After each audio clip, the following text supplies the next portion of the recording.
Okay. ముందుగా బ్రహ్మర్షి సుభాష్ పత్రిజీ గారికి శతకోటి వందనాలు తెలుపుకుంటూ, అలాగే డాక్టర్ జీకే గారికి, spiritual tablets chairman and founder అయిన డాక్టర్ జీకే గారికి నా ఆత్మాభివందనాలండి. మరి ఇక్కడికి వచ్చిన ఆత్మ బంధువులందరికీ కూడా నా ఆత్మాభివందనాలు. ఈ జూమ్ మరి మహోతార్ బాబాజీ జూమ్ ఇచ్చేసిన టెక్నికల్ టీంకి అందరికీ, మరి నాగమణి మేడంకి నా కృతజ్ఞతలండి. నాకు ఈ అవకాశం ఇచ్చినందుకు థ్యాంక్ యూ. మరి నేను నిన్న కూడా క్లాస్ తీసుకున్నాను. ఈరోజు ఏంటంటే మనం నిన్న పరీక్షా సమయం, పరిష్కార మార్గం, దాని గురించి ఎలా వస్తాయి మనకి సమస్యలు, దాన్ని ఎలా మనం అధిగమించాలి అనేది మనం తెలుసుకున్నాము. ఈరోజు ఏంటంటే సాంఘిక సమస్యలు. సాంఘిక సమస్యలు అంటే ఏంటి? సంఘంలో మనకి ఆర్థిక ఇబ్బందులు కానీ, ఒక్క నిమిషం, ఆర్థిక ఇబ్బందులు కానీ, మరి సమాజంలో మన రిలేషన్స్ కానీ, కోర్టు తగాదాలు కానీ, ఏదైనా కానీ మనకి ఒకటి వచ్చింది అంటే దాని నుంచి మనం నేర్చుకోవాల్సిన జ్ఞానం అన్నమాట ఇది. మరి నా ఇంట్రడక్షన్ అయితే తెలుసు కదా, అనుభవాలు కూడా ఒకరోజు చెప్పాను నేను ఈ గ్రూప్లోన. నా పేరు చంద్రావతి, ఒంగోలు. మరి నేను ఈ ధ్యాన మార్గంలోకి వచ్చి 13 సంవత్సరాలు అవుతుంది. మరి ధ్యానం చేస్తూ ఎన్నో పత్రిసార్తో అనుభవాలు, అలాగే మరి స్పిరిచువల్ టాబ్లెట్స్ ద్వారా నా గుణాలన్నీ మార్చుకొని, అనారోగ్యాలు తగ్గించుకొని చక్కగా ఆనందంగా ఈ లైఫ్ని లీడ్ చేస్తున్నాం మాస్టర్స్. ఈ ధ్యాన మార్గంలోకి వచ్చిన తర్వాత రాకముందు ఎంతో అద్భుతం అన్నమాట. ప్రతి ఒక్కళ్ళకి కూడా అనుభవాలు ఉంటూ ఉంటాయి. మరి ఈరోజు ఏంటంటే మనం సాంఘిక సమస్యలు అసలు ఎందుకు వస్తాయి, ఎలా ఈ సమస్యల నుంచి మనం బయటపడాలి అనేది చక్కగా నోట్బుక్ పెన్ను పెట్టుకోండి మాస్టర్స్. మనం ఏంటంటే ఈ టాబ్లెట్ తెలుసుకోవడానికి ముందు అసలు ఈ సాంఘిక సమస్యలు అనేవి మనకి ఎందుకు వస్తాయి, ఈ సంఘం అనే దానికి అసలు విలువ ఏంటి అనే వివరాల్లోకి వస్తే, ముందు వ్యక్తి స్థాయిలో అన్నమాట. మనం వ్యక్తి స్థాయిలో భగవంతుడిగా ధ్యానంతోని, ఆధ్యాత్మికంలో శాస్త్రంతోని తయారైన తర్వాత సంఘపరమైన భగవంతుడిగా తెలుసుకునే దిశగా మనం ఒక సామూహిక సాధనను మొదలు పెడతాం. నిన్న కూడా మనం సామూహిక సాధన, సామూహిక సహకారం ఇవన్నీ నేర్చుకున్నాం కదా. ముందుగా సామూహిక సాధన చెయ్యాలి. వ్యక్తిగతంగా మరి భగవంతుడిగా తయారవడం అంటే ఈ శక్తి క్షేత్రం మనలో ఉన్నటువంటి నాడీ మండలం శుద్ధి జరిగి 3వ నేత్రం వికసించుకునేలా మనం సాధనలో ధ్యానం, ఆధ్యాత్మిక శాస్త్రం, అధ్వయనం, అనుభవాలను ఇతరులో పంచుకోవటం అంటే ధ్యానం, స్వాధ్యాయం, సజ్జన సాంగత్యం ప్లస్ పిరమిడ్ శక్తి, ఇవన్నీ కూడా విశేషంగా చేసినప్పుడు వ్యక్తిలో మనలో ఉన్నటువంటి అనేకానేక నమ్మక వ్యవస్థలు ఉంటాయి కదా, వాటి నుంచి బయటపడి నేను భగవంతుడిని అన్న స్థాయిని చేరుకోవటమే.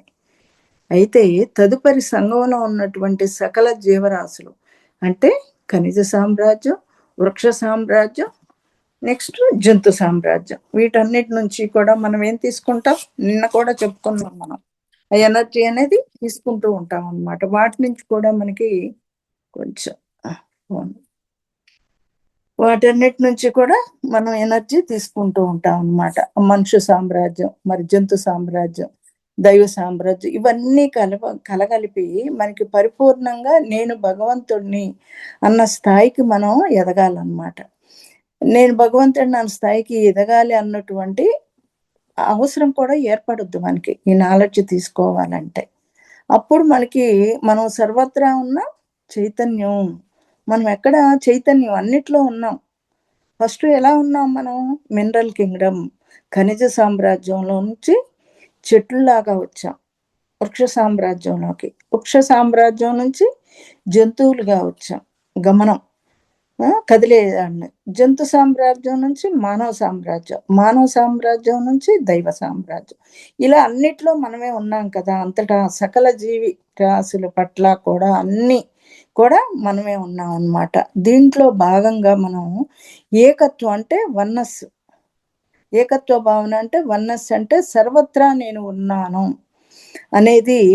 నేను అంటే ఆత్మ లేదా చైతన్యం. ఈ అన్న దిశగా మనం ప్రయాణించడానికి వేదాల్లో చెప్పిన మహావాక్యం ఏంటి మనకి? సర్వం కల్విదం బ్రహ్మ అన్న స్థాయికి చేరుకోవాలి. అవును కదా! సర్వం కల్విదం బ్రహ్మ, అంతా బ్రహ్మమయమే అని ఆ స్థితికి చేరుకోవాలి. మనం ఈ ధ్యానం చేసి, అనుభవాలు చెప్పి, మరి క్లాసులు చెప్పడం, మన అనుభవాలు చెప్పడం, ఇవన్నీ కూడా అన్నమాట. అయితే ఇలా అహం బ్రహ్మాస్మి స్థితి నుండి సర్వం కల్విదం బ్రహ్మ అన్నటువంటి స్థితి చేరుకునే క్రమంలో వ్యక్తిగత సాధన అన్నమాట నుంచి మనం ఏం చెయ్యాలి? వ్యక్తిగత సాధన అనుకున్నాం కదా! అక్కడి నుంచి సామూహిక సాధనల వైపు, అంటే సామూహికంగా ధ్యానం కానీ, ఆధ్యాత్మిక పుస్తకాలు చదివి అందులో ఉన్న విషయాలు ఇతరులకు చెప్పడం. పంచితే ఏమవుతది?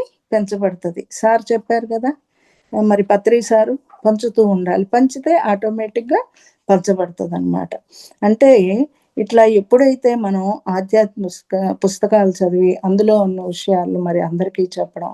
ఇప్పుడు స్వాధ్యాయం జరుగుతుంది కదా రోజు. మన గ్రూపుల్లో కూడా జరుగుతుంది. ఎన్నో పుస్తకాలు స్వాధ్యాయం. ఇప్పుడు మనం చదువు రానోళ్ళు కూడా వినడానికి చక్కగా ఎంతోమంది మాస్టర్స్ జ్ఞానం అందించడానికి రెడీగా ఉన్నారు. కదా! మనకి తెలుస్తుంది గదా! అన్ని గ్రూపుల్లో కూడా స్వాధ్యాయం జరుగుతా ఉంది. న్యూ ఎనర్జీ ఏంటి, మరి ఉపయోగి ఆత్మకథ ఏంటి, మంచి మంచి పుస్తకాలు స్వాధ్యాయం జరుగుతుంది. దాని నుంచి మనం జ్ఞానం తీసుకుంటాం అన్నమాట. అయితే మనం పొందిన ధ్యాన అనుభవాలు ఇతరులతో చర్చించటం, గురువు వద్ద ఆధ్యాత్మిక సంభాషణలు మనం తెలుసుకోవడం, ధ్యాన ప్రచారం అన్నీ కూడా సంఘపరమైనవంటి సామూహిక సాధనాలు. అవన్నీ సంఘపరమైన సామూహిక సాధనాలుగా మనం తెలుసుకోవాలన్నమాట. అప్పుడు ఎప్పుడైతే మనం ఇవన్నీ తెలుసుకుంటూ ఈ సామూహిక సాధనలో నేను భగవంతుడిని అన్న స్థాయి నుంచి సర్వం కల్విదం బ్రహ్మ అన్న ఒక స్థాయికి చేరుకోవటం మనం జరుగుతుంది. అంటే వ్యక్తిగా ఉన్నటువంటి మనం సంఘంలో ఎదిగే భాగంలో ప్రతి ఒక్క జీవిత కాలంలో అనేక మంది వ్యక్తులను మన చుట్టూ ఉన్న ఒక సంఘంగా నిర్ణయించుకొని వస్తాం మనం. అవును కదా! ఇలా వ్యక్తి నుండి సంఘపరంగా ఎదగడానికి సాంఘిక సమస్యల్ని ఒక గుర్తుగా మనం పొందుతామన్నమాట. ఈ మార్పులోని జాప్యతే సాంఘిక అనారోగ్యం అని గుర్తించాలి. దాంట్లో భాగంగా ఉన్న ఈ మొత్తం మనుష్య సామ్రాజ్యంలో ప్రధానంగా దీన్ని మనం 2 వర్గాలుగా విభజించొచ్చు. అంటే ఏంటి? ఒకటి సన్నిహితమైన సంబంధాలు. అంటే బాండేజ్డ్ రిలేషన్‌షిప్స్. అంటే దగ్గరగా ఉన్న మన ఇంట్లో ఫ్యామిలీలో ఉన్నవాళ్ళనమాట. సన్నిహితం కాని సంబంధాలేంటే నాన్ బాండేజ్డ్ రిలేషన్‌షిప్స్. వీటి గురించి మనం వివరంగా తెలుసుకుందాం. సన్నిహితమైన సంబంధాలు అంటే బాండేజ్డ్ రిలేషన్‌షిప్ అంటే ఎవరుంటారు చెప్పండి? బాండేజ్డ్ రిలేషన్‌షిప్ అంటే సన్నిహితమైన సంబంధాలంటే ఉదాహరణకి తల్లి, తండ్రి, కూతురు, భర్త, భార్య, కొడుకు, కోడలు ఒక ఫ్యామిలీలో. మనం ఒక ఫ్యామిలీలో ఉన్న వాళ్ళందరూ కూడా సన్నిహిత సంబంధాలన్నమాట. ఎవరితో అయితే మనం చక్కగా విశేషమైన బంధుత్వాన్ని ఏర్పరచుకొని వస్తామో, వారి నుండి మనం ఖచ్చితంగా నేర్చుకోవాల్సిన సంబంధంగా తెలుసుకుంటామన్నమాట. ఒకళ్ళనొకళ్ళ నుంచి మనం నేర్చుకుంటాం గదా! అదే కదా ఇప్పుడు మనకి ఉన్నది. అలాగే సన్నిహితం కాని సంబంధాలు. అంటే ఏంటంటే, సన్నిహితం కాని సంబంధాలంటే ఉదాహరణకేంటి? ఇరుగు పొరుగు వాళ్ళు, సహ ఉద్యోగులు, తోటి ప్రయాణికులు, మరి మొదలైన ఎవరితో అయితే మనం ఎటువంటి సంబంధం లేకుండా వారి నుంచి మన నుంచి వాళ్ళు నేర్చుకోవటం ఉంటుందో దాన్ని సన్నిహితం కాని సంబంధంగా తెలుసుకుంటాం. అంటే ఇరుగు పొరుగు వాళ్ళు, ఫ్రెండ్స్, మరి ప్రయాణికులు మనకి వీళ్ళందరూ కూడా ఏంటి? సన్నిహితం కాని సంబంధాలు. వీళ్ళతో కూడా నాన్ బాండేజ్ రిలేషన్‌షిప్స్ అన్నమాట. ఇప్పుడు ఫస్ట్ మనం వ్యక్తిగా ఎదుగుతున్నప్పుడు కొద్దిపాటి సంఘం బాధ్యతల వరకు ఈ సరికాని సంబంధాల్లో మనం విశేషంగా ఎదగాల్సి ఉంటదన్నమాట. దానిలో భాగంగానే తల్లిదండ్రులు, ఆఫీసరు, అసిస్టెంటు, తల్లిదండ్రులతో ఎప్పుడూ ఉంటాం నేర్చుకోవడానికి. ఆఫీస్‌లో చేసేటప్పుడు ఆఫీసర్‌తో ఉంటాం. అసిస్టెంట్స్, తోడబుట్టిన వారు, మరియు భార్య, భర్త, పిల్లలు, ఆధ్యాత్మిక గురువు, మనతో పాటుగా ఉన్న ఇంకెవరుంటారు చెప్పండి? ఆధ్యాత్మిక ఆత్మ బంధువులు మనకి. మీరందరూ మరి మనమందరం అదే కదా, వసుదైక కుటుంబం. ఇవి ఇక్కడి నుంచి ఇప్పుడు నా అనుభవాలు వింటున్నారు, మీ అనుభవాలు నేను వింటాను, మీ అన్నీ కూడా. అలా ఎప్పుడైతే ఈ సమకాలికులతో చాలా ఆప్తులుగా ఉన్న వాళ్ళతో ఆధ్యాత్మిక స్నేహితులు అన్నమాట మనం అందరం. ప్రాణ స్నేహితులు, ఎదురింటి వాళ్ళు, పక్కింటి వాళ్ళు, ప్రయాణాల్లో మనం పక్క సీట్లో మన మన కోసమే వచ్చుంటారు మాస్టర్స్ వాళ్ళు. వాళ్ళతో మనం ఇప్పుడు ట్రైన్‌లో వెళ్ళేటప్పుడు, బస్‌లో వెళ్ళేటప్పుడు, ఆటోలో వెళ్ళేటప్పుడు ఏదో మాటలు కలుపుతాం. మనకేమొస్తది? ముందు మెడిటేషన్ చెప్పాలనే తపనే ఉంటుంది కదా! ఆ తపనతో వాళ్ళందరూ కూడా ఇలా అందరూ కలిసి ఎంతమందుంటారు మనకి? 40, 50 మంది వరకు ఆప్తుల్ని కలిగుంటాం మనం ఇట్లా. మనకిప్పుడైతే వేల మందిలోనే ఉంటారు. వందల మంది, వేల మందే ఉంటారు ధ్యానంలోకొచ్చిన తర్వాతయితే.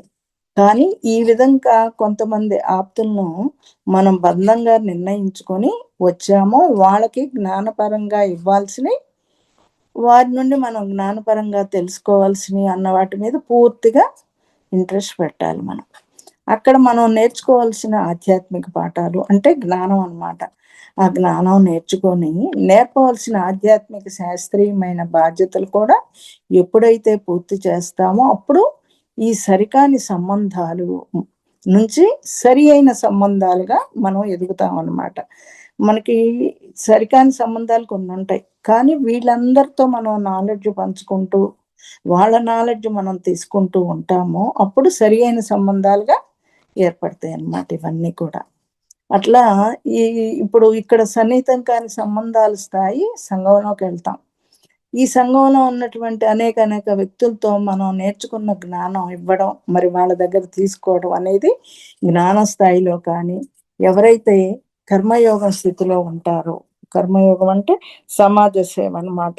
స కర్మయోగ స్థాయిలో ఉంటారో, అంటే తిండి, బట్ట, ఇల్లు, అన్నదానాలు, మరి ఇవన్నీ కర్మయోగ స్థితే కదా! మనం అన్నీ దాటొచ్చాం తర్వాత దాని నుంచి కదా! ఇవ్వడం, తీసుకోవడంలో వాడు ప్రధానమైన బాధ్యతల్లో ఉంటారు. అంటే ఇల్లు, బట్ట, గృహదానం, విద్యాదానం ఇవన్నీ కూడా 3 రకాల సేవల్లో మనం తెలుసుకొనే ఉంటాం. చెప్పుంటారు మీకు క్లాసు. అంటే ఇవన్నీ సాంఘిక సేవలనమాట. ఏంటి? ఈ బట్టల దానం, అన్నదానం, హ్మ్. ఇవన్నీ వస్త్రదానం. మరి అన్నదానం అంటే అరగంటలో అరిగిపోద్ది. వస్త్రదానం అంటే ఒక 6 నెలలు కట్టుకుంటాడు. మళ్ళీ ఎదురు చూస్తారు. అలా గృహదానం, మరి విద్యాదానం చదివిస్తాం. అంటే ఈ జన్మలో పరిమితమైన మాత్రమే అన్నమాట. మనం జ్ఞానదానం ఏంటి?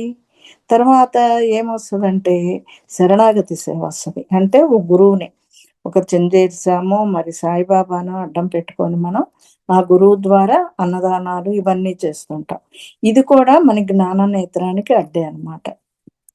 అల్టిమేట్ ఏంటి మనకి? ఆధ్యాత్మిక శాస్త్ర సేవ. ఈ ఈ ధ్యానంలో ఈ జ్ఞానం పంచుకోవటం వల్ల జన్మ జన్మలకి మనకి సరిపడా జ్ఞానం ఉంటుంది గదా!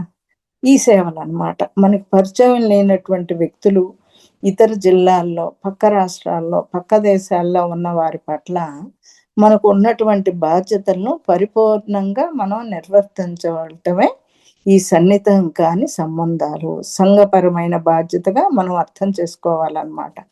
ఇలా సన్నిహితమైన, మరి సన్నిహితం కాని సంబంధాలు రెండిటిని కలిపి మనం సంఘపరమైన నేను అని అనుకుంటామనమాట. ప్రారంభంలో అదేమవుతది? వ్యక్తిగతంగా అంటే వివిధ గుణాలను నేర్చుకునే దిశగా మనం అన్ని నాలెడ్జ్‌ని, ఆ గుణాలను మార్చుకుంటూ ఒకళ్ళ దగ్గర నుంచి ఒకళ్ళని మనం తీసుకునేటప్పటికి మన గుణాలు మారతాయి కదా! అంతకుముందు ఎలా ఉంటాము? మరి ఒకళ్ళతో పరిచయం అయ్యే కొద్దీ వాళ్ళ అనుభవం తీసుకొని మన గుణాలు మార్చుకునే స్థితిలో ఉంటామనమాట. తర్వాత అది మార్పు చెందుతది మనకి ఆటోమేటిక్‌గానే. తర్వాత ఏం చేస్తాం? పెద్ద పెద్ద ప్రాజెక్ట్స్ చేపట్టి సంఘపరంగా మనకు ఉన్నటువంటి బాధ్యతలను నిర్వర్తించే దిశగా మనం నేర్చుకునే అవకాశాన్ని ఉపయోగించుకుంటాము. అప్పుడు ఈ సర్వం కల్విదం బ్రహ్మ అన్న అంశానికి మనం పూర్తిగా న్యాయం చేకూర్చిన వాళ్ళం అవుతామనమాట. ఇది సన్నిహితం కాని సంబంధాలు, సన్నిహితమైన సంబంధాలు కూడా. మన అర్థమైంది కదా మాస్టర్స్? మరి నెక్స్ట్‌లోకి వెళ్దాం మనం. ఏంటంటే ఏ విధమైన సమస్యలు, సాంఘిక సమస్యలు అంటే సంఘంలో మనం లేచిన దగ్గర నుంచి కూడా సంఘంతో కలిసే ఉంటాం కదా. ఉండాలి, సమాజంలో కలిసిపోయి ఉండాలి మనం ఎప్పుడూ కూడా. నేను ఇంతే ఉంటానంటే కుదరదు మాస్టర్స్. వాళ్ళతో ఎలా, ఇప్పుడు నేను ధ్యానం చేస్తున్నాను, నాకు ఇది అక్కర్లేదు, ఇట్లా అనుకోవడానికి లేదు. నేనేదో శాకాహారిని, నేను స్పెషల్ అనుకోవడానికి లేదనమాట. వాళ్ళతో అందరితో కలిసిపోయి ఉండటమే ధ్యాన లక్షణం. అలా ఏ విధమైన సాంఘిక సమస్య కలిగినప్పటికీ వాటిని కూకటి వేళ్లతో సహా పెకిలించే దిశగా ఈ ఆధ్యాత్మిక టాబ్లెట్లు అద్భుతంగా ఉపయోగపడతాయి. అయితే మనకు ధ్యాన అనుభవాల్లో, కలలో, నిత్య జీవితంలో ఒకరికి 2 సార్లు మనకి ఎదురైన కోఇన్సిడెన్సెస్ అన్నమాట. ఇప్పుడు కోఇన్సిడెన్సెస్ అనుకున్నాం. నిన్న సాంఘిక సమస్యలు, ఎవరో మరి ఆర్థికపరమైన సమస్యలు అన్నారు. మేడం రాత్రి ఫోన్ చేసి మరి వాళ్ళ సాంఘిక సమస్యలు క్లా క్లాస్ చెప్తారా అంటే, మరి నిన్న అడిగారు కదా ఎవరో సాంఘిక సమస్యలు, అది తీసుకుందాం. ఇది ఒక కోఇన్సిడెన్స్ అన్నమాట. ఇక్కడ ఎవరికో ఈ నాలెడ్జ్ అందాలని ఉంది. కాబట్టి ఈరోజు ఆ కోఇన్సిడెన్సెస్ లాగా జరిగిందనమాట. అట్లా ఎప్పుడైతే మనకి 1, 2 సార్లు మనకి ఎదురైన కోఇన్సిడెన్సెస్, అనుకోకుండా జరిగే సంఘటనలు మొదలైన వాటిని మనం ప్రధానంగా అర్థం చేసుకోవాలన్నమాట. అయితే అవి కలల్లో ట్రైన్ మిస్ అవ్వడం, ఇది బాగా గుర్తుపెట్టుకోండి మాస్టర్స్. కలల్లో ట్రైన్ మిస్ అవ్వడం, లేదా బస్సులో ప్రయాణిస్తుండగా ఆ బస్సుకి ఏదైనా ఇబ్బంది కలిగి దాని నుంచి కొంత ఇబ్బందికరమైన పరిస్థితి కలగడం, అదేవిధంగా విమానంలో ప్రయాణించేటప్పుడు వచ్చే వ్యతిరేకమైన విమానంలో అనుభవాలన్నమాట. వచ్చినప్పుడు ఒక్కోసారి ఏమవుతుంది, మనం మొన్న ఫ్లైట్ బుక్ చేసుకున్నారు, ఆగిపోయింది, మేము కూడా అలాగే తర్వాత మళ్ళీ బుక్ చేసుకున్నాం. ఇట్లా ఏదైనా వ్యతిరేకమైన అనుభవాలు వచ్చినప్పుడు సంఘపరంగా జిల్లా స్థాయిలో కానీ, ఒక రాష్ట్ర స్థాయిలో కానీ, దేశ స్థాయిలో కానీ సంఘపరంగా మనకు ఉన్న బాధ్యతను మనం నిర్వర్తించుకోలేకపోయామని అర్థం చేసుకోవాలి. ఈ అనుభవాలు కల్లో కానీ, ధ్యానంలో కానీ వచ్చినప్పుడు అన్నమాట. అయితే మనం ప్రయాణం చేసే రవాణా వాహనాల్లో వ్యతిరేక అనుభవాలు అంటే వ్యతిరేకంగా వచ్చి ప్రత్యక్షంగా లేదా పరోక్షంగా మనం అనుభవించాల్సి వస్తుంది అనమాట. అంటే కాబట్టి మనం ట్రాన్స్పోర్ట్ అన్నమాట. అంటే ట్రాన్స్పోర్ట్ వెహికల్స్తో వచ్చే అనుభవాలు. ఇప్పుడు కార్ అనుకోండి, కార్కి యాక్సిడెంట్ అయినా అట్లా ఇది వస్తే ఒక ఫ్యామిలీ మెంబర్స్, కార్ అంటే ఏంటి, ఫ్యామిలీ వెళ్ళేది కదా, ఆ ఫ్యామిలీ మెంబర్స్లో ఏదో కొంత జరుగుతుంది, వాళ్ళు కూడా ధ్యానంలోకి రావాలి అని గుర్తు. ఒక బస్సు కనపడింది మనకి, బస్ కనపడితే అదేంటంటే మనం జిల్లా స్థాయిలో వెళ్ళి క్లాసులు చెప్పాలి. అది ట్రైన్ ఇవన్నీ మాకు అనుభవాలు మాస్టర్స్, ఊరికే చెప్పడం కాదు, మేము ఆ అనుభవాలు తీసుకొనే నెక్స్ట్ బయటకు రావడం జరిగిందనమాట. ట్రైన్ కనిపించింది అనుకోండి, జిల్లా స్థాయి దాటి రాష్ట్ర స్థాయిలో మనం వెళ్ళి క్లాసులు చెప్తాం. ఈ ఫ్లైట్ కనిపించింది అనుకోండి, మరి ఖండాంతరాలు దాటి విదేశాలు వెళ్ళి చెప్తున్నారు కదా ఇప్పుడు ఎంతమంది, అలాగే క్లాసులు అమెరికా అంతా ధ్యానమయం అవుతా ఉంది. అక్కడ నుంచి వచ్చే వాళ్ళందరూ వచ్చి క్లాసులు చెప్తున్నారు. ఇక్కడ కూడా చాలా మంది ధ్యానులు ఉన్నారు ఇప్పుడు అమెరికాలో. ఇట్లా అన్నమాట. ఇట్లా కళల్లో 2 సార్లు అంటే 1కి 2 సార్లు పదే పదే జరగటం గమనించినప్పుడు ఈ సంఘపరమైన బాధ్యతల నుంచి మనం దూరంగా ఉన్నాం. అదే మరికొన్ని రోజుల్లో ఒక సాంఘిక సమస్యగా వచ్చే ఆస్కారం ఉంది. అవన్నీ వచ్చినప్పుడు మనం లెక్క చేయకుండా 1కి 2 సార్లు వస్తాయి కళల్లో. అప్పుడు మనకి ఒక సమస్య రాబోతుంది. ట్రైన్ మిస్ అయినట్లు, బస్ మిస్ అయినట్లు, ఇట్లా మరి ఫ్లైట్‌కి ఏదన్నా అవంతరాలు జరిగిపోయినట్లు ఇట్లా వచ్చిందంటే మనకి ఏదో సాంఘిక సమస్య వస్తుంది అని గుర్తు చేస్తుంది నేచర్. అయితే ఆధ్యాత్మిక సాధనలో ఎటువంటి సాంఘిక సమస్యలు లేనటువంటి వ్యక్తికి అకస్మాత్తుగా విమానం, బస్సు లేదా ట్రైన్‌కి సంబంధించి ఒక వ్యతిరేకమైన అనుభవం కలిగినప్పుడు గాలిలో కాల్పుల్లాగా సంఘపరమైన సమస్యలు రావడానికి, అంటే అవి సంఘపరమైన సమస్యలు అంటే ఏంటి, ఆర్థిక సమస్యలు లేదా సంబంధ బాంధవ్యాలు, మత పరమైన, కుల ప్రాంతీయ పరమైన తత్వంతో ఉండే సమస్యలు రావడానికి త్వరలో అవకాశం ఉంది అని మనం తెలుసుకోవాలి. దీనిలో భాగంగా మనకి కొంతమందిలో ఏంటి, చర్మం అనేది ఏంటి మనకి, ఈ చర్మం ఏంటి, బాడీకి ప్రొటెక్షన్ కదా. అలా చర్మం అనేది సంఘానికి, మనకి, ఆత్మకు మధ్యలో ఒక భాగంగా ఉంటుందో, అదే విధంగా మన ఇంటి చుట్టూ ప్రహరీ గోడ ఉంటది గదా! ఆ ప్రహరీ గోడ సంఘానికి, మనకి మధ్యలో.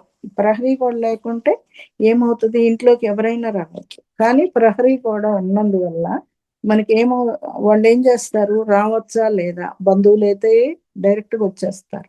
మన ఇంట్లో వాళ్ళైతే డైరెక్ట్‌గా వస్తారు. అదే బయట వాళ్ళనుకోండి, ఆ గోడ దగ్గరే ఆగి రావచ్చా? లేదా? అని అడుగుతారు కదా! అది కాంపౌండ్ వాలనమాట. కాంపౌండ్ వాల్ రిపేర్లు కానీ, ఇప్పుడు మరి ఇలాంటియన్నీ వచ్చినప్పుడు మనకేంటంటే, అది ఒక స్కిన్ డిసీజ్ వచ్చినప్పుడు, ఈ శరీరానికి మరి ప్రొటెక్షన్‌గా ఈ స్కిన్ డిసీజ్ కూడా వచ్చినప్పుడు ఏందంటే, ఒక పరిరక్షణ వ్యవస్థగా ఉంటది కదా! మనకి స్కిన్ గాని, కాంపౌండ్ గాని ఇలాంటి. వీటి పరంగా వచ్చే సమస్యలంటే చర్మ వ్యాధులు, మరిప్పుడు చెప్పుకున్నయన్నీ కూడా ఈ సంఘపరమైన సమస్యకు ముందు లేదా తర్వాత వచ్చే విషయాలుగా మనం అర్థం చేసుకోవాలి. అదనమాట. అర్థమైందా మాస్టర్స్? ఓకేనా? అదనమాట. అవి బట్టల సమస్యలు, సెల్ ఫోన్ సమస్యలు. సెల్ ఫోన్ సమస్యలంటే చాలా మందికి స్క్రీన్ అంతా పాడై ఉంటది, పగిలిపోయి. ఇవన్నీ కూడా మాకొచ్చినవే. ఎందుకిలా జరుగుతుంది అనేది మాకు కూడా తెలీలే ఫస్ట్‌లో. తర్వాత మేము అనుభవాలొచ్చే కొద్దీ, ఓహ్! ఇది మనం చేస్తున్నాం, మనకి ఈ సమస్య వస్తుంది అనేది అర్థమైందనమాట. Screen, dial pad, data delete అవ్వడం, మనకి తెలియకుండానే డేటా డిలీట్ అవ్వడం, మిస్డ్ కాల్స్ వస్తుంటాయి చూడండి కొత్తవి. కొత్త వాళ్ళు చేస్తూ ఉంటారు. ఆ! ఇట్లా పరిచయం లేని వ్యక్తుల నుంచి వచ్చే మిస్డ్ కాల్స్, ఇటువంటి మొదలైన సెల్ ఫోన్ నుంచి వచ్చే సమస్యలు. ఎందుకంటే సెల్ ఫోన్ అనే దాన్ని మనం దేనికి వాడతాం? సంఘానికి, మనకి మధ్యలో ఉన్నదాన్ని. మనం ఫోన్ చేయాలి ఎవరికైనా. మరి సంఘానికి, మనకి ఒక కమ్యూనికేట్ చేయడానికి ఉంటుంది గదా! వాడతాం కాబట్టి సంఘపరంగా తెలియజేసే వస్తువులు అంటే ఆబ్జెక్ట్స్ ఏదైతే ఉన్నాయో, వాషింగ్ మిషను, కొత్త బట్టలు బహుమతిగా పొందటం, లేదా బట్టలు పోవడం. కొత్త బట్టలు బహుమతిగా వచ్చినియంటే సంఘపరంగా ఓకే. మనం బావున్నాం అని అర్థం. హ్మ్. ఇట్లా అన్నమాట.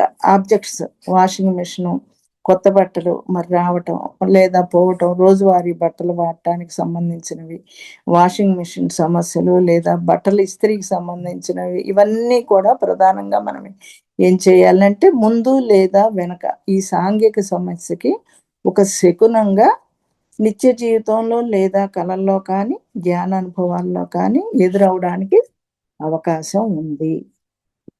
ఇట్లా ఈ విషయాన్ని మనం వివరంగా చెప్పుకోవటానికి ముందేంటంటే, ఈ సాంఘిక సమస్యలు రావడానికి ముందే అరికట్టడానికి ఈ అనుభవాల్ని కొద్దిగా గమనించినప్పుడు మనకేమవుద్దంటే, ఆ సమస్య రాకుండా ముందుగానే మనం వాటిని పరిష్కరించుకోవాలనమాట. వస్తున్నాయంటే దాన్ని అర్థం చేసుకొని ముందుగానే మనం దాన్ని పరిష్కరించుకోవాలి. లేదా ఒకసారి సాంఘిక సమస్య వచ్చిన తర్వాత దాన్ని పరిపూర్ణంగా తగ్గించుకునే దిశగా మనం ప్రయత్నిస్తున్నప్పుడు, ఈ వస్తువులు కోయిన్సిడెన్స్ ద్వారా ఎదురవుతున్నాయో, దాని నుంచి మనం పరిష్కారం తెలుసుకోవడానికి ఒక దారిగా మనం అర్థం చేసుకోవాలన్నమాట. అయితే ధ్యానం అన్నిటికీ ఏంటి? పెద్దపీట వేయాల్సింది ధ్యానం. ధ్యానం, శాకాహారం, పిరమిడ్ శక్తి, మరి సామూహిక ధ్యానం వంటి అద్భుతమైన విషయాన్ని మనం నేర్చుకున్న తర్వాత, క్రమేపీ ఆ ధ్యాన సాధన చేసుకుంటూ ముందుకు వెళ్తున్నప్పుడు, ఈ అనుభవాల్లో ఏ ఒక్క అనుభవం మనకు కలిగినా దాని వెనుక ఉన్నటువంటి ఒక ఆధ్యాత్మిక కారణాన్ని సంఘపరంగా అర్థం చేసుకొని, అక్కడి నుండి సమస్య యొక్క సమాధానం వైపు క్రమేపీ మనం వెళ్ళడం జరుగుతుందనమాట. ఇందులో ఏంటంటే సాంఘిక సమస్యలు అంటే సంబంధ బాంధవ్యాలు. బంధువులతో, అక్క చెల్లెలు కావచ్చు, అన్నదమ్ములు కావచ్చు, భార్యాభర్తలు కావచ్చు, ఈ సంబంధాల్లో ఇబ్బందులనమాట. మళ్ళా మత, కుల, ప్రాంతీయపరమైన ఇబ్బందులు, ఆస్తి తగాదాలు ఇవన్నీ ఉంటాయన్నమాట ఇందులో. సాంఘిక సమస్యల్లో ఇవన్నీ వస్తాయి. అయితే మనకు ఉన్నప్పుడు దాన్ని మనం సాంఘికపరమైనటువంటి అపసవ్యతగా గుర్తించి, దానికి తగ్గట్టుగా ఆధ్యాత్మిక సూత్రాన్ని మనం నేర్చుకోవాలన్నమాట. అనుభవాల రూపంలో గానీ, వస్తువుల రూపంలో గానీ, మరి నిత్య జీవితంలో గానీ, సమస్య ఇది అని గమనించిన తర్వాత, పూర్తిగా నెరవేర్చే దిశగా మనం ప్రధానంగా చూడవలసిన 5 విషయాలు, మెయిన్ 5 విషయాల గురించి మనం తెలుసుకుందాం. ఈ 5 విషయాలు ఏంటంటే, ఫస్ట్ భావావేశాలు. మన భావావేశాల్ని ఇది రాసుకోండి మాస్టర్స్. ఫస్ట్ భావావేశాలు. First point. అయితే ఈ భావావేశాలు రోజువారీ జీవితంలో మనకి కలుగుతాయి కదా! ఆ భావావేశాలను సవ్యమైన దిశగా మనం ఉపయోగించడం నేర్చుకోవాలి సరిగ్గా. నెక్స్ట్ ఏంటంటే శక్తి సూత్రాలు. ఎక్కువైతే ఎక్కడైతే మనకి శక్తి దుర్వినియోగం అవుతుందో, అంటే ఎనర్జీ లాస్ అవుతుందో అది అర్థం చేసుకొని, ఆ శక్తి దుర్వినియోగం అవుతున్న ద్వారాల్ని మనం మూయగలగాలి. ఎక్కడ ఎనర్జీ లీక్ అవుతుంది అనేది మనం ఆ ద్వారాన్ని మూయగలగాలన్నమాట. ఏదో ఒక దిశగా తెలియాలంటే శక్తిని మనం కోల్పోవటం జరుగుతుంది. ఇది రెండోది. మళ్ళీ వివరంగా తెలుసుకుంటాం దీని గురించి. మూడోది ఏంటంటే సాంఘిక ఏకత్వం. సాంఘిక ఏకత్వం అంటే వన్నెస్. సర్వత్రా అన్ని జీవరాశుల్లో, అన్ని సామ్రాజ్యాల్లో, ముఖ్యంగా మనుష్య సామ్రాజ్యం అంతా కూడా మనం కలగలిపి ఉన్నాం కదా! ఆ ఏకత్వ సూత్రాన్ని మూడో సూత్రంగా గమనించాలి. సాంఘిక ఏకత్వం మూడోది. నాలుగోది చాలా ఇంపార్టెంట్. వాక్కు ద్వారా సత్కర్మ. ఇప్పుడు ఉన్నటువంటి భూమి యొక్క పరిస్థితులను బట్టి ప్రతి వ్యక్తి కూడా ఇతర వ్యక్తుల యొక్క ఆధ్యాత్మిక చైతన్యాన్ని వ్యక్తిగతంగా లేదా సంఘపరంగా ఏం చేయాలి? పెంపొందేయటానికి కృషి చేయాలన్నమాట. దానిలో భాగంగా సంఘపరంగా ఏదైతే ఒక ఆధ్యాత్మిక విషయాన్ని మనం ఒక సమూహాన్ని లక్ష్యంగా పెట్టుకొని తెలుసుకొని దాన్ని ఒక సత్కర్మను మనం చేయడానికి నిర్ణయించుకొని వస్తామో, దాన్ని అర్థం చేసుకొని, దాన్ని తెలుసుకొని ఈ దిశగా మనం కృషి చేయాల్సి వస్తదనమాట. ఇది నాలుగోది. ఐదోది ఏంటంటే అదృశ్య సహాయకులు. ఎవరన్నా ఇన్నే ఉంటారు అదృశ్య సహాయకులు. మనకి సడన్‌గా ఒకళ్ళొచ్చి ఏదో ఒకటి చెప్తారు న్యూస్. సడన్‌గా ఒక విషయం జరుగుతది.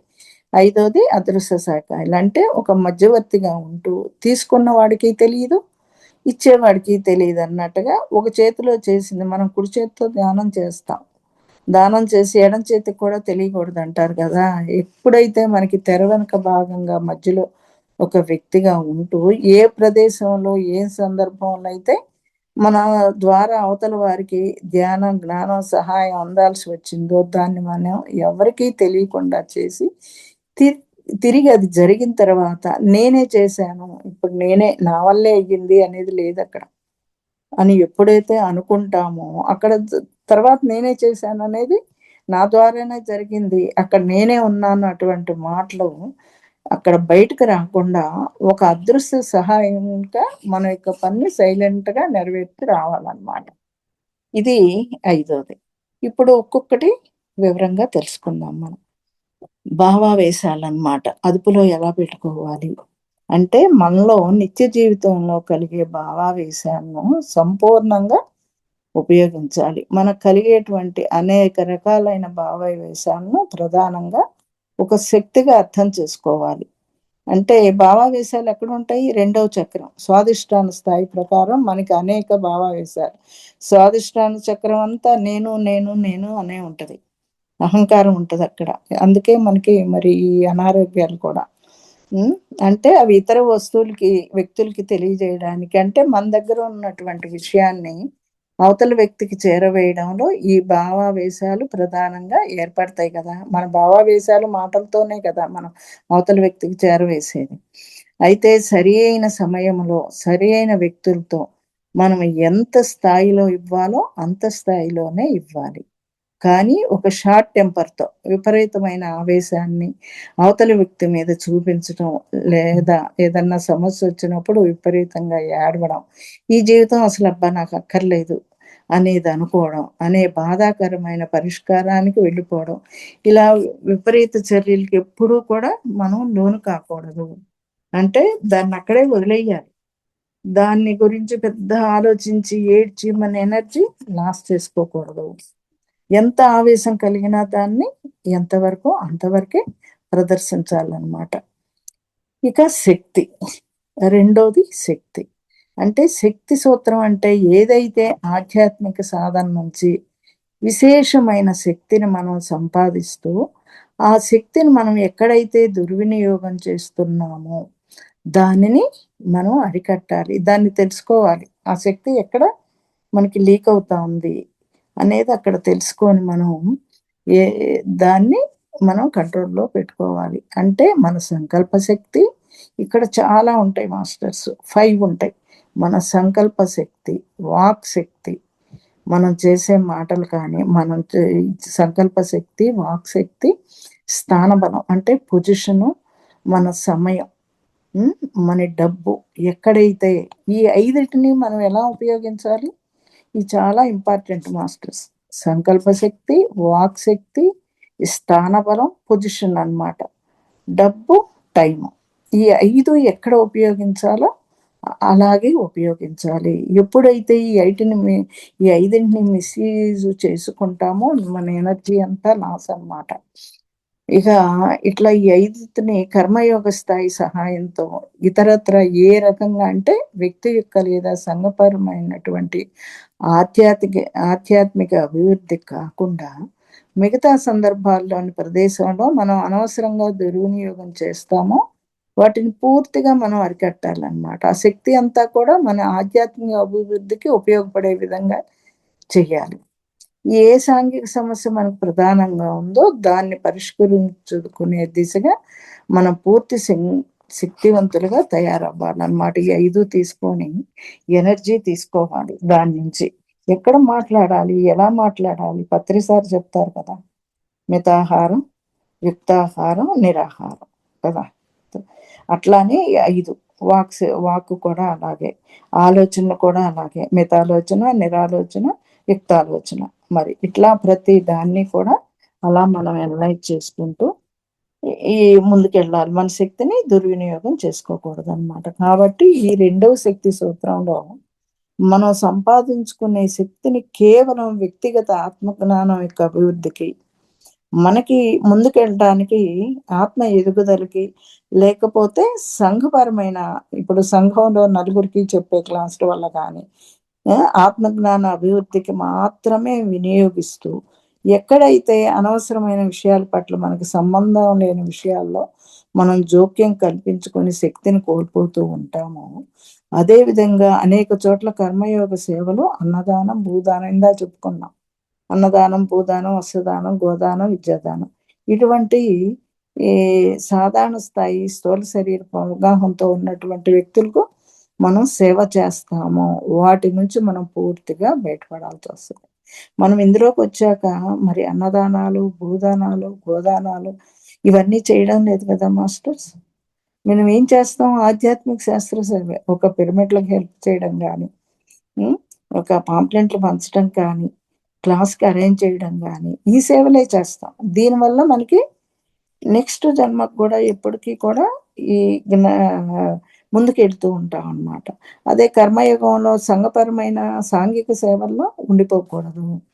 కేవలం జ్ఞాన స్థాయిలో మాత్రమే సేవ చేసే వ్యక్తులను జ్ఞానం ద్వారా మాత్రమే మనం పరిపూర్ణమైన సహజమైన జీవన విధానంలోకి, ఆరోగ్యకరమైన వాతావరణంలోకి తీసుకొని రాగలం అన్న విషయాన్ని మనం తెలుసుకొని అటువంటి కర్మయోగ సేవ నుండి బయటపడాలి. ఇందాక చెప్పుకున్నాం మనం సేవలు 3 రకాలు. ఏంటి? సాంఘిక సేవ, శరణాగతి సేవ, ఆధ్యాత్మిక సేవ. సాంఘిక సేవ అంటే అన్నదానం, భూదానం, గోదానం ఇవన్నీ అనుకున్నాం. అవి ఇంతవరకే. అలాగే శరణాగతి సేవ అంటే మనం ఒక గురువుని అడ్డం పెట్టుకొని, లేతే ఒక మాస్టర్‌ని అడ్డం పెట్టుకొని దాని ద్వారా పనులు జరగటం. అన్నదానం, మా బాబు బర్త్‌డే అయితే అన్నదానం చేస్తాం, మా పెళ్లి రోజు అయితే అన్నదానం చేస్తాం. అంటే ఒక గురువుని అడ్డం పెట్టుకొని వాళ్ళ మీద ఏసేస్తాం బరువంతా. కానీ కొన్ని రోజులకి అది కూడా నెరవేరుతది. కానీ ఇది కూడా ఆత్మజ్ఞానానికి అడ్డులాగే అన్నమాట. అయితే మూడోదేంటి? ఆధ్యాత్మిక శాస్త్ర సేవే అల్టిమేట్ అన్నమాట. ఇందులో శక్తి మనకి దుర్వినియోగం చేసుకోకుండా ఈ సేవల్లో కూడా మనం ఉండాలి. ఇందులోనే ఉండాలి ఆధ్యాత్మిక శాస్త్ర సేవలు అని చెప్తున్నారు ఇక్కడ. మూడోదేంటంటే సాంఘిక ఏకత్వం. సాంఘిక ఏకత్వంపై అవగాహన అంటే ఏకత్వ సూత్రం అన్నమాట. సృష్టిలో ఉన్నటువంటి సకల జీవరాశుల్ని, అదే విధంగా మన తోటి వాళ్ళతో ఏదైనా మనతో ఉండే వాటితో కూడా మనం ఎలా ఉండాలి? మానవులుగా ఉన్న వాళ్ళందరూ కూడా మనతో పాటు సరిసమానంగా భగవంతులే. ఇప్పుడు నువ్వు భగవంతుడివే, నేను భగవంతుడిని అన్న స్థితికి మనం రావాలి. మనకేంటి వస్తది ముందు. ఒకళ్ళని చూడగానే వాళ్ళ గుణాలొస్తాయి మాస్టర్స్. కానీ మనం అర్థం చేసుకున్న తర్వాత ఏం చేయాలి? ఓహ్! ఇది తప్పు అనేది మనం మళ్ళీ రియలైజ్ అయ్యి, వాళ్ళు భగవంతుడే, మనము భగవంతుడే. అజ్ఞానంలో ఉన్న భగవంతుడు అనుకుంటాం. మరి మేము కౌన్సెలింగ్ చేసేనప్పుడు అనారోగ్యాలున్నప్పుడు వాళ్ళకి కూడా ఏంటి పీజీ అంటాం. అంటే భగవంతుడు అనారోగ్యంతో ఉన్న భగవంతుడు గాడ్ అంటాం అనమాట. అట్లా అలా వీళ్ళందరూ కూడా ఒక అవగాహనలోకి మనం సరిసమానంగా భగవంతులైన అవగాహనలోకి రావాలి. సాధారణంగా మనం ఏం చేస్తాం? అందరినీ ఒప్పుకోగలుగుతాం కానీ ప్రత్యేకించి కొన్ని సంబంధ బాంధవ్యాల్ని తీసుకుంటే ఎవరు చెప్పండి మాస్టర్స్? కొన్ని సంబంధాలు ఉంటాయి. అత్తగారు, కోడలు ఇదే కదా మనకు వచ్చేది ముందు. అదే అత్తగారు, కోడలికి ఉన్నటువంటి సంబంధ బాంధవ్యాలు కానీ, వ్యాపారంలో ఎప్పుడైతే మనకి తీవ్ర నష్టాన్ని కలిగినటువంటి వ్యాపార భాగస్వామి విషయంలో కానీ, ఇలా మనకు గతంలో ఇబ్బంది పెట్టిన వ్యక్తుల్ని మనం మనతో సరిసమానంగా తీసుకోలేమన్నమాట. వారిని కూడా ఈ ఏకత్వ సూత్రంలో భాగంగా అంతర్గతంగా వారిని మనం ప్రేమిస్తూ, బయట కొంచెం ఇదిగా ఉన్నా, కోపంగా ఉన్నా లోపల ఆ ప్రేమతత్వం అనేది ఉండాలన్నమాట. వాడిని మనతో పాటు ప్రేమిస్తూ అట్లా లోపల మాత్రం వారి పట్ల ప్రేమతత్వం ఏర్పరచుకొని వారితో మనం కలుపుకోవాలి. మనలో మనం కలుపుకొని ఈ ఏకత్వ సూత్రంలో మనం బయటగా పడగలుగుతాం అన్నమాట. అదేవిధంగా కొంతమంది ఏమంటారు? నా గ్రామం ఇప్పుడు కూడా ఉన్నారు చాలామంది. నా గ్రామం, నా దేశం, నా కులం, నా మతం, నా వర్ణం ఒక ప్రాంతీయ తత్వంతో కూడుకున్నటువంటి భావనలో ఉండి దానికి ఎక్కువగా ప్రాధాన్యం ఇస్తూ ఉంటారు కదా! మిగతా వాటిని చులకనగా చూస్తారు. రెడ్లంటారు, కమ్మళ్ళంటారు, వైశ్యస్ ఇవన్నీ కూడా ఉన్నాయా? లేదు కదా! అందరం ఒకటే ఇక్కడ. మనకి ధ్యానంలోకొచ్చా కులాలు, మతాలు మరి ఉన్నాళ్ళు, లేనాళ్ళు ఇవన్నీ ఏమీ లేవు కదా! అందరం ఒకటే. అట్లా ఎప్పుడైతే మనం చులకనగా చూడటం వేరే కులాన్ని అన్న సందర్భాన్ని మనం గమనిస్తూ ఉంటాం బయట. అంటే ధ్యానంలోకి రాని వాళ్ళు ఇవందరిని కూడా మనం చూస్తూ ఉంటాం. అయితే సంఘాన్ని ఎప్పుడైతే మనం విభజించి కొన్ని రకాల నిర్దిష్టమైన అభిప్రాయాల్లో మనల్ని మనం పరిమితం చేసుకుంటామో దాని నుంచి మన జీవితాల్లోకి ఒక సాంఘిక సమస్యను తీసుకుంటాం. మనం మన జీవితాల్లోకి ఏంటి సంఘంలో ఉన్న సమస్యను తీసుకుంటాం అన్న ఒక విషయాన్ని మనం అర్థం చేసుకోవాలి. మరి ఈ భేదాలు ఉన్నప్పుడు మనకు ఒక సమస్య వస్తుంది కదా తప్పకుండా. ఆ విషయాన్ని అర్థం చేసుకోవాలి. దేన్ని మనం ఇస్తే దాన్ని పొందుతాం. డబ్బులిస్తే డబ్బులొస్తాయి, బట్టలిస్తే బట్టలొస్తాయి. మరి జ్ఞానం ఇస్తే జ్ఞానం వస్తది. మంచిని ఇస్తే మంచిని పొందుతాం. ఆనందాన్ని ఇస్తే ఆనందాన్ని పొందుతాం. ఈ విధంగా కూడుకున్నటువంటి వ్యక్తిమైన అభిప్రాయాలను మనం సంఘం మీద రుద్దుతాము. అదే తిరిగి మనం దాన్ని సాంఘిక సమస్యగా పొందే అవకాశం ఉంటదనమాట. సర్వత్రా నేనే వ్యాపించి ఉన్నాను. ప్రతి ఒక్క వ్యక్తిలోను, ప్రతి ఒక్క జీవరాశిలోను, ప్రతి ఒక్క దైవ సామ్రాజ్యంలోనూ నేనే ఉన్నాను. మనం చెప్పుకున్నాం కదా! కింగ్డమ్ మరి ఖనిజ సామ్రాజ్యం, వృక్ష సామ్రాజ్యం, జంతు సామ్రాజ్యం అన్నిట్లో మనమే ఉన్నాం. ఇక్కడి నుంచే వచ్చాం కాబట్టి.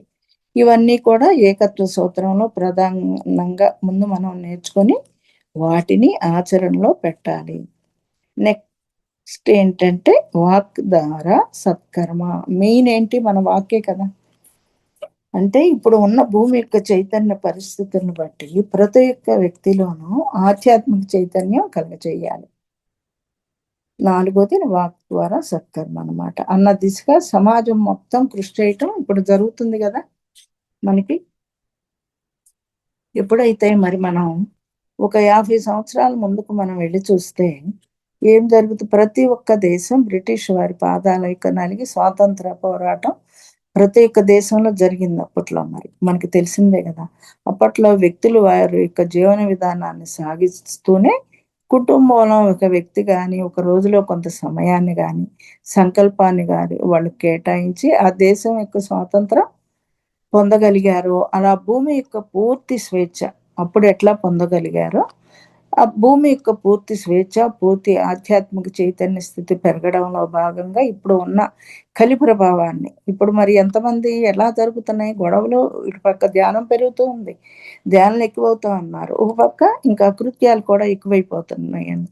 కలి ప్రభావాన్ని పూర్తిగా నిర్మూలించడానికి ప్రతి కుటుంబం నుండి, ప్రతి వ్యక్తి నుండి, ప్రతి సమాజం నుంచి, ప్రతి ప్రాంతం నుంచి కొంత ఆధ్యాత్మిక చైతన్యం యొక్క అభివృద్ధి కలిగించే దిశగా మనం కృషి చేయాలి. మనం ఏముందిలే మనం చెప్పకపోతే అనుకోవడానికి లేదు. మనకు అవకాశం ఉన్నప్పుడల్లా ప్రతి ఒక్కళ్ళకి వాళ్ళు మన కోసం ఎదురు చూసేవాళ్ళు చాలామంది ఉంటారు. ధ్యానంలోకి రావడానికి. అంటే మనం టచ్ చేయాలి అంతే. మన ధర్మం ఏంటి చెప్పడమే. దానిలో భాగంగానే మన ఈ జీవిత కాలంలో ఒక సీనియర్ సిటిజన్ గాని, విద్యార్థులకు కానీ స్కూల్‌కెళ్తున్నారు గదా! అందరూ. రోగులకు హాస్పిటల్స్‌కి వెళ్తున్నారు. సంఘంలో కొన్ని రకాలైనటువంటి క్లీన్ అండ్ గ్రీన్, ఓజోన్ పొరకు వ్యతిరేకంగా, మరియు ప్లాస్టిక్‌కి వ్యతిరేకంగా ఇటువంటి ఏదో ఒక ప్రత్యేకమైన విభాగాన్ని మనం ఎంచుకొని రావటం జరుగుతుందనమాట. ఇప్పుడు అందులో కూడా ఉన్నాయి వస్తున్నారు. యోగా అంటున్నారు, ఇంకోటంటున్నారు. చాలా చాలా సేవల్లో ఉంటున్నారు. సాంఘిక సేవల్లో.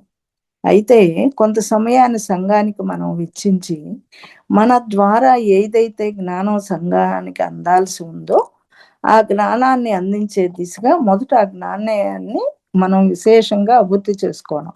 మనలో జ్ఞానాన్ని బాగా పెంచుకున్న తర్వాత కంఠస్థం పెట్టేంతగా నేర్చుకోవాలి మనం.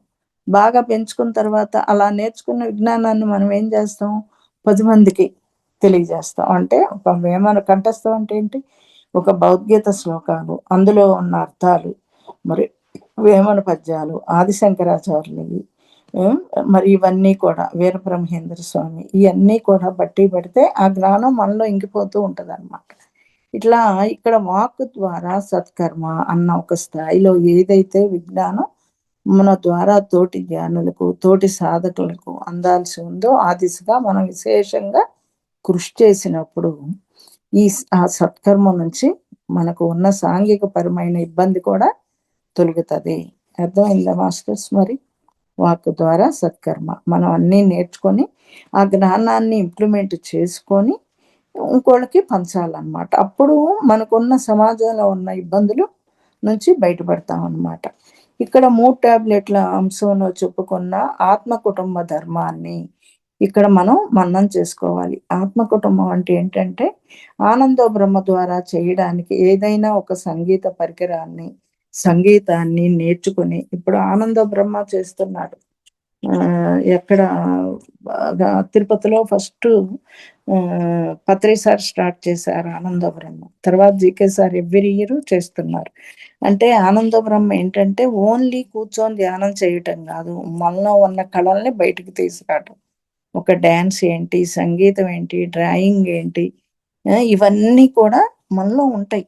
ఎప్పుడైతే అవి బయటకు వస్తాయో మన ఆత్మ పరిపూర్ణంగా తయారవుతదనమాట. ఇందులో భాగంగానే మరి లక్ష్మి, పార్వతి, సరస్వతి. లక్ష్మి అంటే ఏంటి? డబ్బు. డబ్బు కావాలి. మనందరం పిల్లల్ని చదివించుకోని కావాలి. మరి మనకి ఒక ఇల్లు కావాలి. మరి బట్టలు వీటన్నిటికి డబ్బు సంపాదించుకోవాలి. ఎంతవరకి అవసరమో అంతవరకి. అందులోనే ఉండిపోకూడదు. ఇంకా మితం 2 కార్లు కావాలి, 4 ఇళ్ళు కావాలి, ఇంకా అయి కావాలి అని కోరికలు మితం లేకుండా ఉండటానికి కాదు. డబ్బు అవసరానికి కావాలి. సంపాదించుకోవాలి. నెక్స్ట్ ఎక్కడికెళ్ళాలి? పార్వతి దగ్గరికెళ్ళాలి. పార్వతి అంటే ఎవరు? శివుడు భార్య. శివుడు ఎప్పుడూ ధ్యాన యోగ స్థితిలో ఉన్నాడు. ఆమె భార్య కాబట్టి ఆమె కూడా ఆత్మ జ్ఞానంలో ఉందనమాట. మనం కూడా ఏం చేయాలి? ధ్యానంలోకి రావాలి. ఆ తర్వాతేంటి? ధ్యానం చేసి మన ఆత్మని మరి అందులో వచ్చిన అనుభవాలు తీసుకొని నెక్స్ట్ దేనిలోకెళ్ళిపోవాలి? సరస్వతి. సరస్వతి అంటే ఎవరెప్పుడు మరి వీణ పట్టుకొని ఉంటుంది గదా! కళలు. కళలు నేర్చుకోవాలి. లక్ష్మి, పార్వతి, సరస్వతి ఈ 3 ఎప్పుడైతే మనం నేర్చుకుంటామో మన లైఫ్ ఫుల్‌ఫిల్ అవుతదనమాట. కొందరికేమవుతదంటే కళలు నేర్చుకోవాలని ఉంటది. కానీ నేర్చుకోలేరు. వాటి వల్ల వాళ్ళకి లోపల తెలియకుండానే ఇన్నర్‌లో అదొక వెలితుంటుందనమాట. ఆ వెలితి ఎప్పుడు తీరుతదంటే ఇప్పుడు ఇట్లా దీనిలోకొచ్చినప్పుడనమాట. ఈ కళలు నేర్చుకోవడం ద్వారా ఆ వెలితి పోతుంది వాళ్ళకి. అలా ఈ 3 కూడా అన్నమాట. లక్ష్మి, పార్వతి, సరస్వతి. ఈ 3 టాబ్లెట్స్‌లో ఇది కూడా ఇది.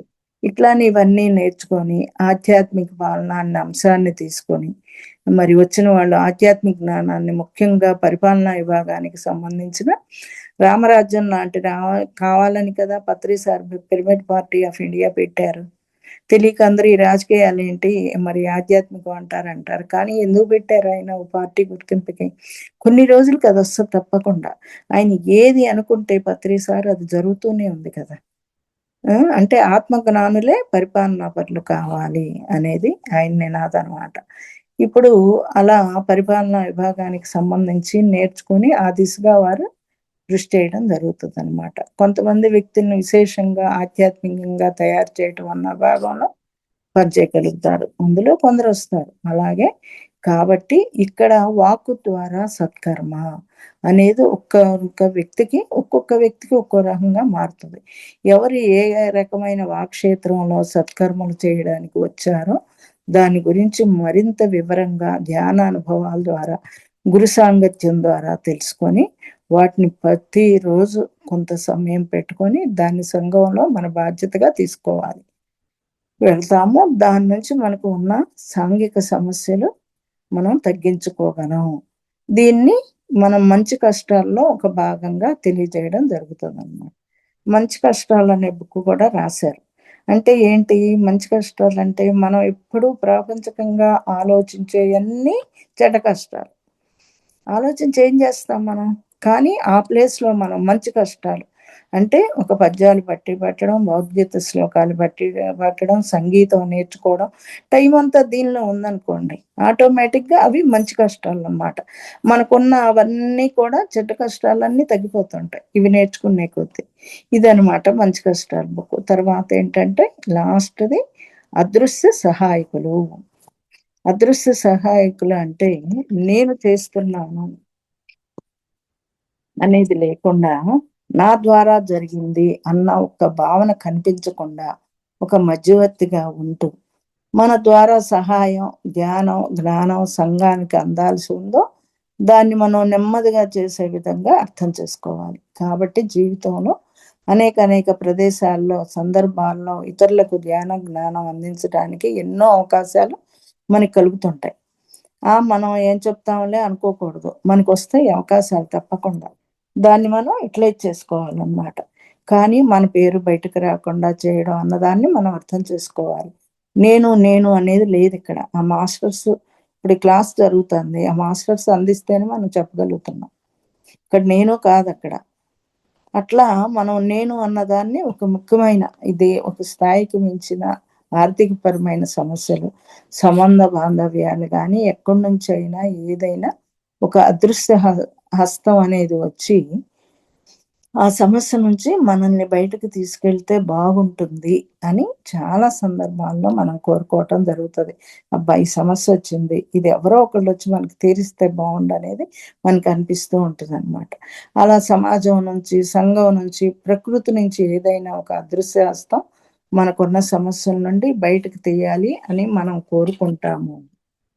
అనుకుంటుంటాం గదా! అప్పుడప్పుడు. మరి అది గూడా అనుకుంటాం మనం. హ్మ్.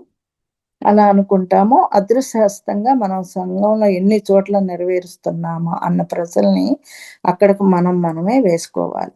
మనం ఫలాపేక్ష రహితంగా ఎప్పుడైతే సేవ చేస్తామో మనకేదన్నా వస్తే అలాగే అదృశ్య సహాయకులు ప్రకృతి నుంచి మనకి తప్పకుండా ఎక్కడైతే మనం ఆ సహాయం చేయడానికి సిద్ధంగా ఉండి అలా వచ్చిన అవకాశాలను వినియోగించుకొని ఇతరులకు మనం ఉపయోగపడుతూ ఉంటామో అప్పుడు ప్రకృతి నుండి కూడా మనకి అందాల్సిన సహకారం ఆ అదృశ్యహస్తం అనేది చివరి క్షణంలో అందుతది తప్పకుండా. ఆ విపత్కర పరిస్థితుల నుండి అకస్మాత్ సంఘటనలను మనం బయటపడే అవకాశం ఎప్పుడూ ఉంటుందన్నమాట. అది మనం ఎప్పుడైతే ఫలాపేక్ష రహితంగా ఎదుటి వాళ్ళకి సహాయం చేస్తామో మనకి చేసే అదృశ్య సహాయం ప్రకృతి నుండి మనకొస్తుంది. దీనిలో ముఖ్యంగా మనం చెప్పేదేంటంటే ఏదైతే అదృశ్యహస్తం కావాలని మనం కోరుకుంటామో దాన్ని మనమే తయారు చేసుకుంటాం గదా! మనం మంచి చేస్తే మంచి, చెడు చేస్తే చెడు అనుకుంటాం కదా! అలా ఎక్కడ దాన్ని మనమే తయారు చేసుకోవటం తప్ప ఎక్కడి నుంచో ఏ భగవంతుడో వచ్చి ఏ అదృశ్యాస్తాన్ని అందించడం అనమాట అన్న ఒక ప్రాథమిక విషయాన్ని ఇక్కడ మనం అర్థం చేసుకోవాలి. కాబట్టి 5 స్థాయిల్లో మొట్టమొదట భావావేశాలపై నియంత్రణ, మన భావావేశాల్ని అరిషడ్ వర్గాల్ని కంట్రోల్లో పెట్టుకోవాలి ఎప్పుడూ కూడా. ఆ క్రోధం ఉందనుకోండి, దాని నుంచి ఎంత ఎనర్జీ ఎదుటోళ్ళకి ఎంత చెడు ఇది వస్తుంది, నెగిటివ్ ఫీలింగ్. కామ క్రోధ లోభ మోహ మదమాచర్యాలు వీటి వల్లే మనం కిందకి దిగిపోతూ ఉంటాం అన్నమాట. కాబట్టి ఈ 5 స్థాయిల్లో మొట్టమొదట మరి భావావేశాలు, రెండవ స్థాయిలో మన శక్తిని సరిగ్గా ఉపయోగించడం, ఎక్కడైతే దుర్వినియోగం జరుగుతుందో దాన్ని పూర్తిగా అరికట్టడం. మూడవ స్థాయిలో ఏకత్వపు అవగాహన, అంటే సర్వత్రా నేనే వ్యాపించి ఉన్నాను, నా చుట్టూ ఉన్న ప్రతి ఒక్క వ్యక్తి భగవంతుడే అన్న అవగాహన మనం పెంపొందించుకోవటం. నాలుగో స్థాయిలో ఏంటి, వాక్షేత్రపు సత్కర్మ. సంఘంలో మనకు ఉన్న బాధ్యతలను బట్టి సంఘానికి ఏదైతే మన ద్వారా ఆధ్యాత్మిక జ్ఞానం అందవలసి ఉందో దాన్ని కంఠస్థం పెట్టినట్టు నేర్చుకొని ఎప్పటికప్పుడు మనకు వచ్చిన ప్రతి ఒక్క అవకాశంలో మనం జ్ఞానాన్ని చెప్పడం నేర్చుకోవాలన్నమాట. మనం ఉన్న అవకాశాన్ని జారవిడుచుకోకూడదు ఎప్పుడు కూడా. అది ట్రాఫిక్ సిగ్నల్స్ పోయినసారి చెప్పాను కదా, అవకాశాన్ని జారవిడుచుకోకూడదు అనమాట. ఇట్లా అన్న ఈ 5 స్థాయిల్లో మనం తెలుసుకోవాలి. సాధారణంగా మనకు ఉన్న అన్ని రకాల సాంఘిక సమస్యల్లో ఈ 5 ప్రధాన అంశాలు అన్నమాట. ఒకటి సరి అయిన విధంగా చేయకపోవడం వల్ల సాంఘిక సమస్యలను మనం అనుభవించాల్సి వస్తుంది. ఇది ఒక చర్మ వ్యాధి, లేదా ఇంటి ప్రహరీ గోడకు సంబంధించిన ఇబ్బందులు, లేదా బస్సు విమానం మరి ప్రయాణించే వాటిల్లో ఇబ్బందులు, ఒక బస్సు వెళ్తుంటే అయిపోతుంది, యాక్సిడెంట్ అవుతుంది, ఇలాంటివన్నీ కూడా సమస్యల్ని మనం అర్థం చేసుకొని ఎప్పుడైతే మనం ఈ 5 స్థాయిల్లో ఎక్కడైనా మనం అజ్ఞానితంగా ఉండి సరిగ్గా చేయలేనప్పుడు దాన్ని సరి చేసుకుంటాము, తక్కువ సమయంలోనే ఆ సాంఘిక సమస్య నుండి మనం బయటపడగలుగుతాం అన్నమాట. సాధారణంగా విషయాలన్నీ విన్న తర్వాత నేను ఎక్కడ ఇప్పుడు ఏ పని కొత్తగా మొదలు పెట్టాలి అనేది, ఎక్కడి నుండి దీన్ని నరుక్కుంటూ రావాలి అన్న ప్రశ్న ప్రతి ఒక్కరికి తలెత్తుతుంది. అయితే ఇప్పుడు చెప్పిన ఈ 5 అంశాల్లో ఒక్కటైనా తప్పుగా చేస్తుంటే కనుక రోజులో 1, 2 గంటలు కేటాయించి ఇప్పుడు చెప్పిన ఈ 5 అంశాల్లో ఏదో ఒక అంశాన్ని తీసుకొని భావావేశాలు కానీ శక్తి వాగ్దార సత్కర్మ ఆచరణలో పెట్టడానికి ప్రయత్నిస్తే కొద్ది రోజుల్లోనే ఆ సమస్య నుండి బయటపడగలుగుతాం అన్నమాట. మనకున్న 24 గంటల సమయంలో కొత్త విజ్ఞానాన్ని నేర్చుకోవడానికి కనీసం 1, 2 గంటల సమయం మనకి రోజంతా 24 గంటలు ఉంటుంది మాస్టర్స్. అందులో ఏం చేయాలి మనం, కొంత టైం 1 గంట సంగీతానికి, 1 గంట భాషలు నేర్చుకోవడానికి, అట్లా మనం ఇంట్లో ఉండి ఏం చేస్తాం, ఒక సమస్య చిన్న సమస్య వచ్చినా దాని గురించి ఆలోచిస్తూ మనం ఎనర్జీ లాస్ చేసుకుంటూ ఉంటాం. అలా కాకుండా మంచి కష్టాలు తీసుకొని ఎప్పుడైతే ఈ పద్యాలు చెప్పుకుంటూ మరి అవి నేర్చుకుంటూ వాటి అర్థాలు, భగవద్గీత శ్లోకాలు, సంగీతం, భాషలు ఇవన్నీ నేర్చుకుంటూ ఉంటామో అది అట్లా నేర్చుకుంటే ఉండేటప్పుడు మన సాంఘిక సమస్యలు తగ్గుతాయి అన్నమాట. ఆటోమేటిక్గా మన జ్ఞానం పెరుగుతూ ఉంటుంది కదా. జ్ఞానం పెరిగే కొద్దీ మన వాక్కు కరెక్ట్గా ఉంటుంది, మరి ఏకత్వ భావంలో ఉంటాము, ఎనర్జీ లీక్ కాదు, ఇవన్నీ అన్నమాట. ఆ జ్ఞానాన్ని మనం నేర్చుకున్న జ్ఞానాన్ని 10 మందికి చెప్పడం, ఏకత్వపు అవగాహన పెంచుకోవడం, ఇందులో ఏ ఒక్కటైనా మనం తీసుకొని దానిని ఆచరణలో పెట్టాలి ఫస్ట్. ఆ విధంగా మనం పెట్టే 1, 2 గంటల సమయం క్రమేపీ రోజులో మిగతా సమయం అంతా వ్యాపించి ప్రశ్నగా ఉన్న విషయం కాస్త కొన్నాళ్ళకు ఆ మొత్తం సమస్యనే పూర్తిగా మనం పరిష్కారం చేసుకొని ఆరోగ్యకరమైన సాంఘిక సంబంధాలని నెలకొల్పడంలో మనం అది ఖచ్చితంగా మారుస్తుంది అన్నమాట. అనడంలో ఎటువంటి అతిశయోక్తి లేదు. మనకున్న సాంఘిక సమస్యలను పరిష్కారం చేసుకోవడంలో భాగంగా విజ్ఞానాన్ని ఏ ఒక్కటైనా లేదా కొన్నింటినైనా కలిపి ఎప్పుడైతే ఉపయోగిస్తామో అప్పుడు మనం ఈ సాంఘిక సమస్యల్ని పూర్తిగా తగ్గించుకోగలం. ఈ సాంఘిక సమస్యల స్థాయిలో ఉన్న విషయాన్ని మనం ఎప్పుడైతే పూర్తిగా పక్కన పెడతామో అది కొద్ది రోజుల్లో మనకి శరీరం మీద ఒక అనారోగ్యం లాగా వస్తుంది అనమాట. ఎప్పుడైతే చర్మ వ్యాధిగా వచ్చి సంఘానికి మనకి ఒక అడ్డుగోడలాగా ఉంటుంది. కాబట్టి అనేక రకాలైన చర్మ వ్యాధులకు కూడా సాధారణంగా మనం ఈ అంశాలనే ప్రధానంగా చెప్పుకుంటామనమాట. సంబంధ బాంధవ్యాల్లో ఇబ్బంది ఉన్నవాళ్ళు సరి అయిన సంబంధాలు, సరికాని సంబంధాలు అన్న అంశాల మీద ధ్యాస పెట్టాలనమాట. ఆ రకమైన ఇబ్బందుల్లో ఉన్నవారు అదే విధంగా సమయపరంగా ఏదైతే సంఘానికి వారి నుండి చేయాల్సి ఉందో దానిని కొద్దిపాటిగా చేయడం మొదలుపెట్టినప్పుడు క్రమేపీ ఇవ్వడం, పొందడం. ఇవ్వడం, తీసుకోవడం కదా! మనం ఏదిస్తే అదే పొందుతాం అన్నట్లు ఒక సూత్రాన్ని రూ. 10లో ఒక రూపాయి ఇచ్చినప్పుడు మిగతా రూ. 9లో మనం పొందుతాం కదా! క్రమేపీ మనం ఇచ్చేది పెంచుకొని వెళ్ళేటప్పుడు పొందేదాన్ని కూడా మనం ఎక్కువగానే పొందుతాం. ఇప్పుడు మనం ధ్యానంలో కూడా రూపాయి ఇస్తే అది పదంతులుగా మనకొస్తదనేది అనుభవాలే అయన్నీ కూడా. అంటే మనకు వస్తది అని చేయకూడదు మాస్టర్స్. విశ్వానికి నా వంతు ఎంతవరకు చేయగలనో అది చేయడం. ఈ సాంఘిక సమస్యలు మనం పరిష్కరించుకునే మార్గంను ఈ ఆధ్యాత్మిక సూత్రాన్ని మనం ఎప్పటికప్పుడు ఆచార సాంగత్యంలో తెలుసుకుంటూ ముందుకు వెళ్తూ కూడా సందర్భాల్లో ఈ సమస్యను పరిష్కారం చేసుకోవడంలో మనం పరిపూర్ణం అవుతాం అన్నమాట. అది మాస్టర్స్. మరి టైం ఎంత అయిందో.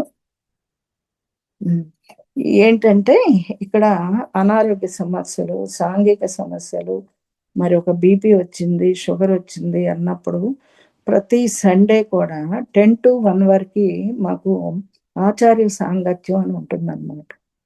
ఆ గ్రూప్‌లోకి వస్తే మేము కౌన్సిలింగ్ చేస్తాం. అంటే ఆర్థిక ఇబ్బందులు చాలామంది మాకు తెలిసిన వాళ్ళే ఆర్థిక ఇబ్బందుల నుంచి బయటపడిన వాళ్ళు ఎంతోమంది ఉన్నారు ఈ జ్ఞానాన్ని తీసుకొని. అలా ఎవ్రీ సండే ఒక అనారోగ్యం ఉన్నోళ్ళు కానీ, ఆర్థికపరమైన ఇబ్బందులు ఉన్నోళ్ళు కానీ, ఇక మరి బంధువులతో ఉన్నోళ్ళు కానీ, ఇందులోకొస్తే లింక్ ఉంటది. అందులో రూములుంటాయి. ఒకళ్ళకి మనం అసలు తెలపమనమాట.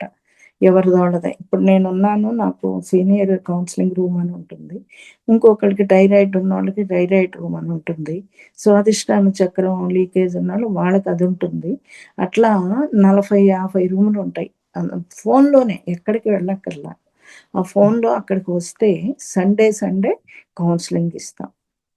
చక్కగా తగ్గే వరకు ఫాలో అవుతూ ఉంటామనమాట. నేను కూడా చాలా కౌన్సిలింగ్ చేస్తూ ఉంటాను మాస్టర్స్ మరి. నా నంబర్ తీసుకోండి. మీకేదన్నా ఉంటే నాకు ఫోన్ చేయండి. నేను అంటే ఇక్కడేమి కౌన్సిలింగ్ అంటే ఏంటంటే, ఎన్ని గంటలు ధ్యానం చేస్తున్నారు? ఏ జ్ఞానాన్ని తీసుకుంటున్నారు? ఏ బుక్ చదువుతున్నారు? ఇవన్నీ అన్నమాట. ఇవే ఉంటాయి. అంటే వాళ్ళు టైం ఎక్కడా వేస్ట్ కాకుండా, ఎప్పుడైతే మనం వేస్ట్‌గా టైంని ఇట్లా చేస్తూ ఉంటామో, మన కిడ్నీ ప్రాబ్లమ్స్, లివర్ ప్రాబ్లమ్స్ ఇవన్నీ వస్తూ ఉంటాయన్నమాట. కిడ్నీ అంటే ఏంటి? ఫిల్టర్ చేసేది. లివర్ కూడా అంతే కదా! ఆ ఫిల్టరేషన్ తగ్గిపోద్దనమాట. ఎందుకు తగ్గిపోద్దంటే, మనం అనవసరమైన విషయాలకి ఎక్కువ టైం పెట్టినప్పుడు, మరి లాస్ ఎనర్జీ అంతా వాటి మీద పడతదనమాట. అందుకని ఆ వ్యాధులొస్తాయి. అట్లా మేము కౌన్సిలింగ్ చేస్తుంటాం మాస్టర్స్. ఎవరైనా కానీ మరి కౌన్సిలింగ్ తీసుకునే వాళ్ళనుకునేవాళ్ళు నా నంబర్ తీసుకోండి. ఎన్నో రూమ్స్ ఉంటాయి. గర్భసంచి వ్యాధులేంటి, కళ్ళకున్న సమస్యలేంటి, మరి అన్ని అనారోగ్యాలకి ఓ పరిష్కారం అనేది అక్కడ దొరుకుతది. అంటే తగ్గే వరకు ఫాలో అవుతుంటాం అన్నమాట. మనకి రూపాయితో పని లేదు కదా! నాలెడ్జ్ ఇస్తూ ఉంటాం. ఏదన్నా ఇస్తే మనకేంటి ఈ సంఘానికి మన ఆధ్యాత్మిక శాస్త్ర సేవకే చేసేది అందరం కూడా. అందరం చేసేది ఆధ్యాత్మిక శాస్త్ర సేవే కదా మనం. హ్మ్. Okay masters. మరి నాకు ఈ అవకాశం ఇచ్చిన మహతార్ బాబాజీ గ్రూప్‌కి, టెక్నికల్ టీమ్‌కి మరియు మరొక్కసారి మరి పత్రి సార్‌కి శతకోటి వందనాలు తెలుపుకుంటూ ఇంతటి జ్ఞానాన్ని అందించిన జీకే సార్‌కి నా కృతజ్ఞతలు మాస్టర్స్. మీ అందరికీ కూడా థాంక్ యూ నండి. Thank you very much.